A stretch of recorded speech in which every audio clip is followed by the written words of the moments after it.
Hello and welcome to Chatsworth Month 6 video. We're going to be working out of the Chatsworth book, and we're going to be on pages 14 and 15 with block 6. Again, we're going to use 4 different assorted prints, 12-inch square of each, and we're going to use one 9 by 14-inch piece of background. You're going to refer to the diagram for the cutting chart of the assorted prints, and we're going to start off with step number 1. And we are going to use our B background squares and our D assorted print rectangle. We're going to make the folded corner unit that is in here. And you can draw the line as is shown in here, or you can use the simple folded corners ruler that we've shown in other videos. Again, I'm using the mini one. And I'm going to use the B square and the D rectangle. Align it right sides together, just as we've done in previous videos. Make sure it's all lined up.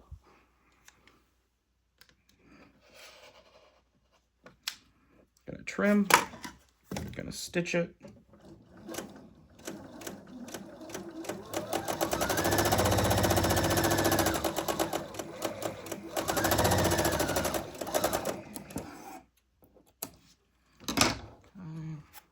You can discard that triangle we trimmed. I'm going to set my seam.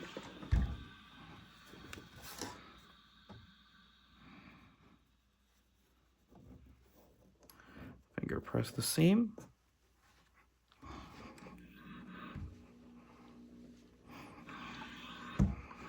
Again, you can follow the pressing instructions. Those are the arrows in the book, or you can press your seams open. It's whatever you prefer. Okay, and I'm going to repeat on the other side of the unit D rectangle and with the B square. So this is step 1C. Make sure my B square is lined up on the edges.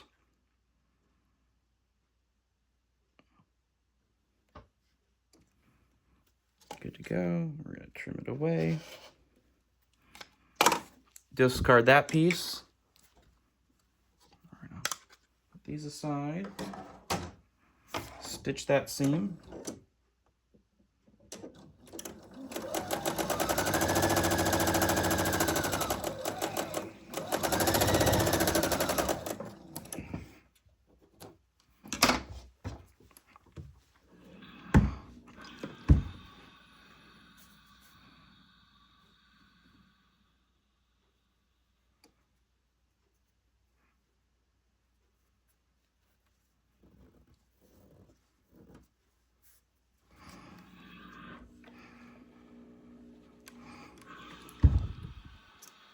Okay, and when we did our final press, that is going to be our unit B from step 1. You're going to make one of each of them from the 4 prints.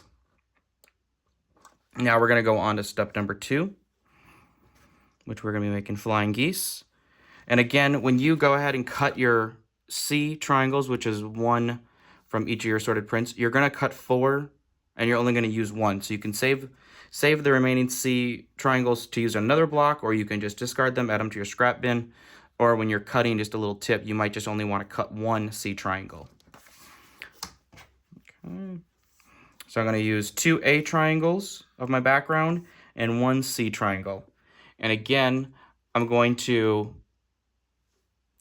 use the little reference guide here on the diagram where it says sew the seam first and then align these corners. So I'm going to sew left side first, align these corners. All the extra is going to go in the middle, which is where I want all the extra anyways, because I want to be able to trim it down.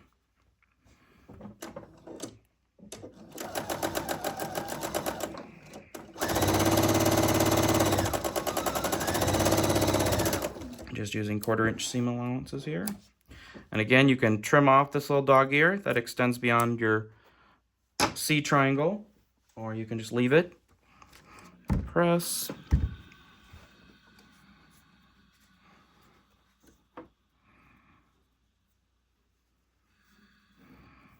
Okay. And press it open. the other side on now. And again, I'm going to line up the triangle in that bottom corner as well. So it's lined up here, lined up on that on the diagonal edge as well. And all of our extra is up here in the point, which is exactly where we want it.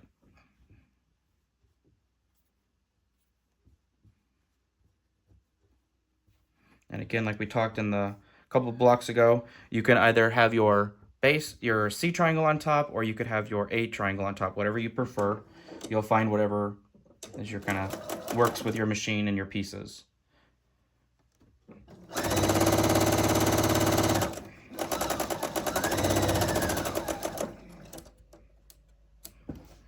I'm using a 2.0 stitch length. Okay, I'm gonna press, set my seam and press.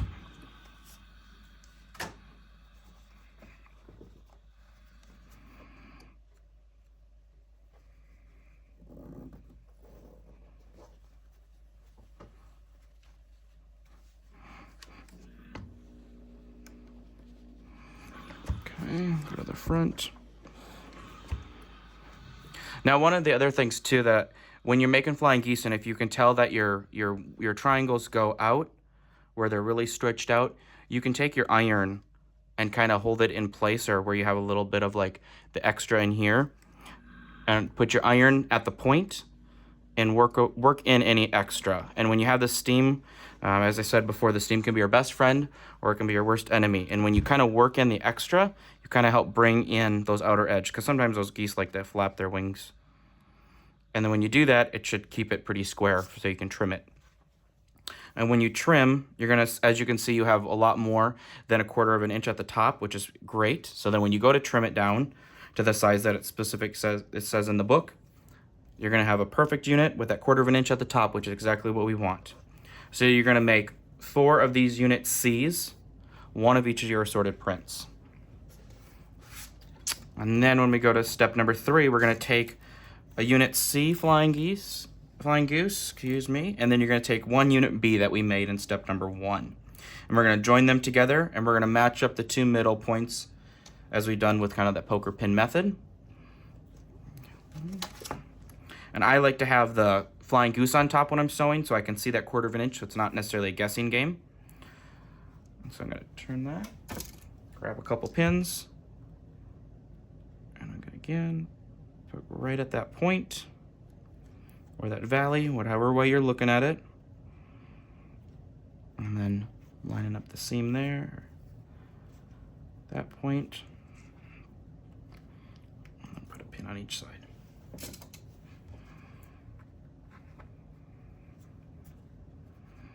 And always pin one at the end to keep it in place.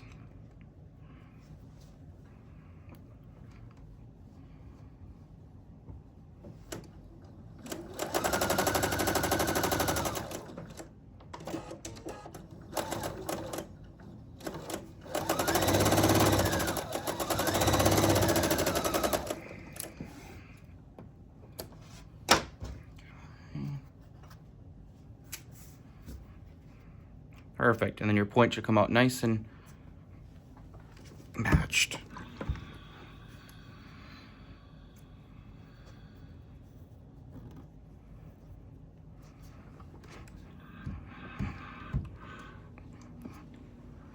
Okay, press to the back, press to the front. And then that is your unit D. You're gonna make 1 of each of the assorted 4 prints for the block. And then we're gonna go ahead and lay out our block just as it's shown here in step number 6. So I have my other assorted print ones done. For a little TV magic. And so there's my 4 assorted prints in my block layout, just as shown here in the diagram. You're gonna make sure that you have your unit B's going the correct way so that your pinwheel is going the right way. We're gonna sew it together in 2 halves, okay?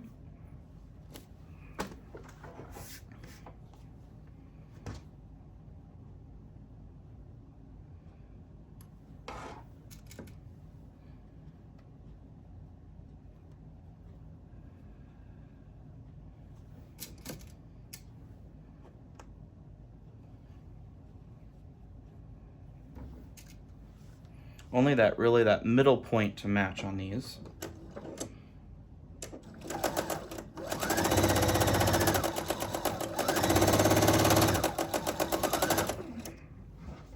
I'm going to go ahead and sew the other top half.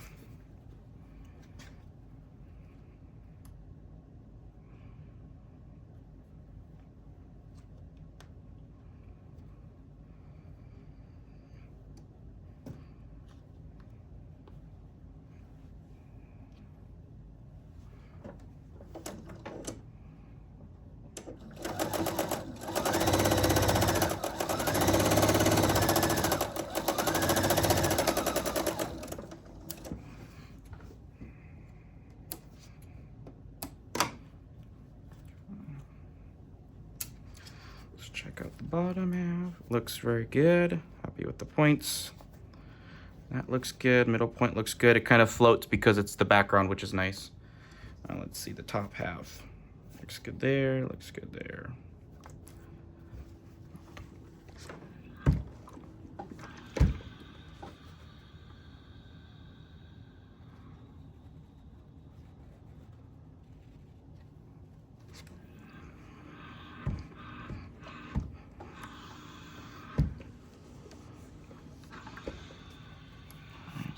Bottom.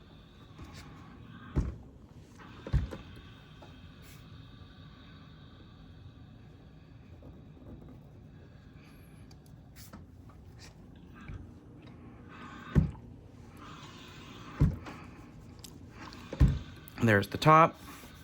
Check my layout again. I always like to double check as I go. I don't want to have to rip too much. And we're going to join them together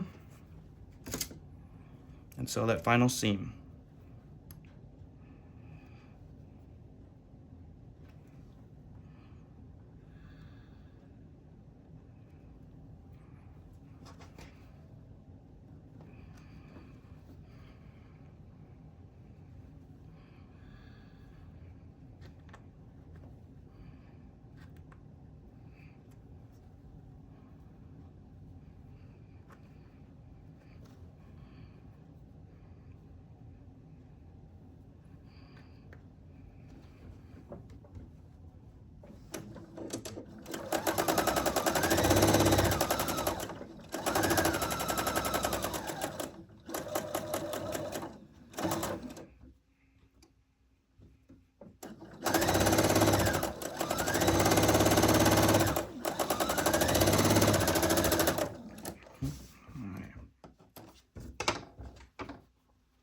Pins.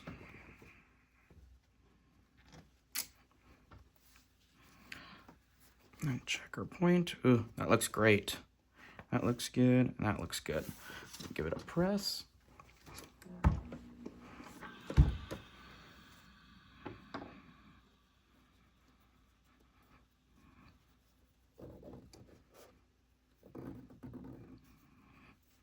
Sometimes I find finger pressing on a hard surface like the mat helps. I normally am standing up pressing for the videos or just next to the sewing table. Okay, and there is month number 6 and block 6. We're working on our way through Chatsworth. So join us again for month 7.